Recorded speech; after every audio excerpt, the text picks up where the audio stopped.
right, let's sit. Mommy's gonna film. Got my little guy here, my little mascot, who woke up early from his nap. Are you ready? In this video, we're gonna talk about the key to conquering your health in 2025. The one thing that I really believe you are probably missing if you have been trying to heal your chronic symptoms naturally and haven't seen success. Now, I know there's a ton of advice out there. There's detox things, there's supplements, there's, how to get rid of every single toxin you've ever been exposed to. Functional medicine world can be very overwhelming right now. And I don't blame you if you've just completely given up, thrown it all out the window, because it's quite ridiculous what some people are out there saying. But today I want to share the one thing that if you just focused on this one thing in 2025, what would make the biggest difference for your health, and what I teach people to actually start with first. Like, you actually can't move on until you've addressed this thing. And it is often why I see people floundering in their health. They're trying to do all of the things, the detox things, the biohacking, all of it, but they haven't actually addressed this thing.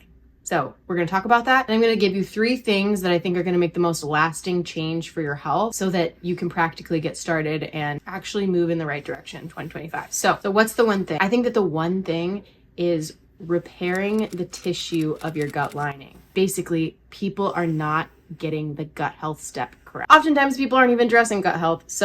And if you think that that word's really gimmicky, I'm here to tell you it's actually not. It's actually really, really important that you get this step right, that you're not just throwing probiotics in your gut and calling it good. You're not just like following all the MLM schemes out there that have called the best probiotics and prebiotic fiber and whatnot. Actually need to repair the tissue of your gut lining. So how do you do this? What are my top 3 things? First thing that you're going to do is start to incorporate foods that actually repair the gut lining. And this is easier said than done. I'm not just telling you to go grab a probiotic pill from a store, although you aren't doing anything else. I think that that would be a good step. You've heard me say 1,000 times on this channel before that I believe that food is medicine, and I truly believe that. I think that food plays a major, major role in your health. I'm not going to start off here by just telling you to cut tons of food, because we both know how that works. You're probably not going to do it, but I want you to just start by adding in the foods that are going to heal you. I have a whole video on my channel on meat stock. This is food number 1. I want you to try to actually introduce it. If you are sensitive, if you have histamine issues, you might struggle to introduce this, but if you can get this one thing into your diet, even if you start with a drop or a cup and you're able to actually start consistently consuming this, what you're going to do is you're actually going to be repairing the tissue of your gut lining, kind of like you would be spackling a wall. If you can think of your gut as having lots of holes in it, that's essentially what leaky gut is. In order to truly heal it, you're going to need to spackle it,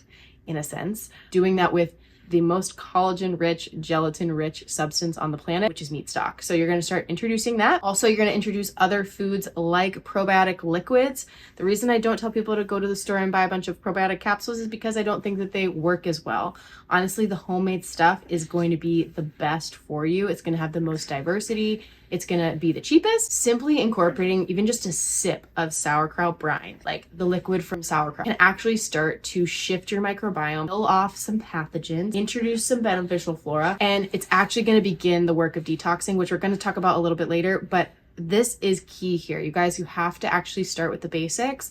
And while you're at it, if you're going to start introducing some foods, why not introduce animal products? If you're vegan out there, if you're listening to this, why not stop being a vegan? Introducing animal products like healthy fats, cultured cream, tallow, ghee, butter, lard. Animal fats are going to be key to your success. So we're going to need to start shifting the mindset. But if you can think, instead of a salad tonight, I'm going to have ribs the nice fat on it. I'm gonna actually eat the fat. Or I'm gonna have a ribeye and I'm gonna actually eat the fat. These are the biggest food changes I think you can make, and starting with just incorporating them is gonna be a game changer. Okay, so I mentioned that gut health is huge. I also mentioned that detox is a much overused term in our culture. It is, but often we can't actually get ahead in our gut healing journey if we aren't detoxing alongside it. So anytime I introduce something, I like to also come alongside and support that with a detox practice. So if all you did in 2025 was incorporate enemas into your daily routine. And before you log off this video, just listen to me, hear me out.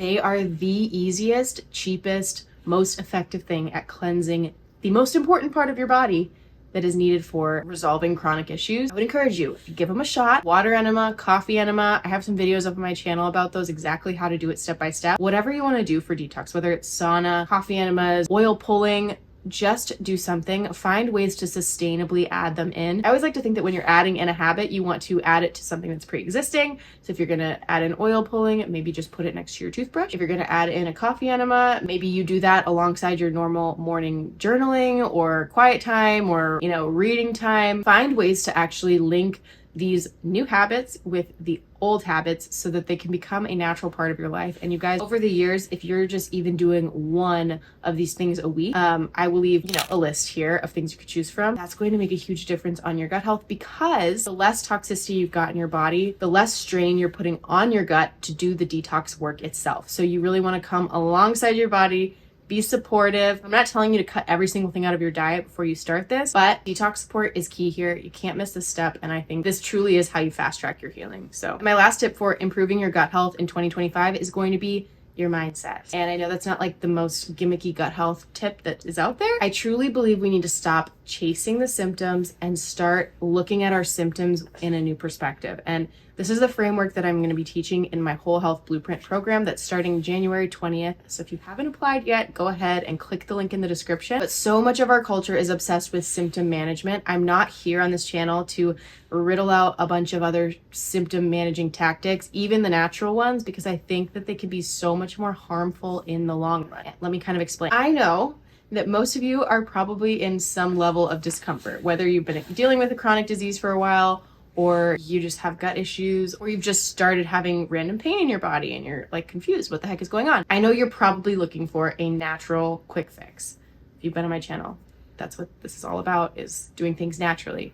But I want you to just take a minute and think, like, if I got rid of this issue quickly, but not effectively, what would that actually give me in the long run? I see people all the time stuck in just symptom management, and it honestly pins them in a corner. And it's the reason why people hit walls in their healing, and they're like, well, how do I overcome this? And it's their mindset. They're literally looking for something to just fix the whole thing. Or when the healing process gets hard, which it does, and you start detoxing and you feel worse before you get better, or you have these gut symptoms that change instead of going away, they change as you start healing, and it's just like confusing. You actually have to have the right perspective on these symptoms. It helps to really know, what is the symptom even doing? Like, why is the symptom there? Maybe it's a new problem that you have to solve, or maybe actually a detox symptom, a symptom of pathogens dying off, bad bacteria dying off, or toxins actually exiting your body and you don't even know it and you're trying to suppress that. So mindset here is so important. You have to have the right framework for thinking about symptoms so that you're not suppressing your actual own body's immune response. With that, I think that's where a lot of people end up stuck in victim mentality, because they're just feeling like everything is happening to them. Even the symptoms that are actually working to heal their bodies, they're not looking at it like that. And so they're feeling constantly burnt out from the healing process. They're maybe feeling like, will this ever end? This is a hopeless thing. I can't rely on natural medicine. I'm stuck. Woe is me. This is impossible. And believe me, I get it, you guys. I have fallen so hard into all of these same mindset traps. But the biggest thing that I feel like changes things is when you can kind of step out of that victim role and remember that your body is always looking to heal you. It's always actually working for your good, not just throwing you another symptom that you have to deal with. And yeah, you're not a victim to it. So I want to just empower you with that. Hopefully you can take these 3 tips away, go home, introduce some good gut healing foods, and get some detox practices going in 2025. If you're interested in the Whole Health Blueprint, just a reminder, the link is in the description box to apply. We would love to have you get to the root of your illness and really conquer these chronic symptoms for good this year. Thanks for watching.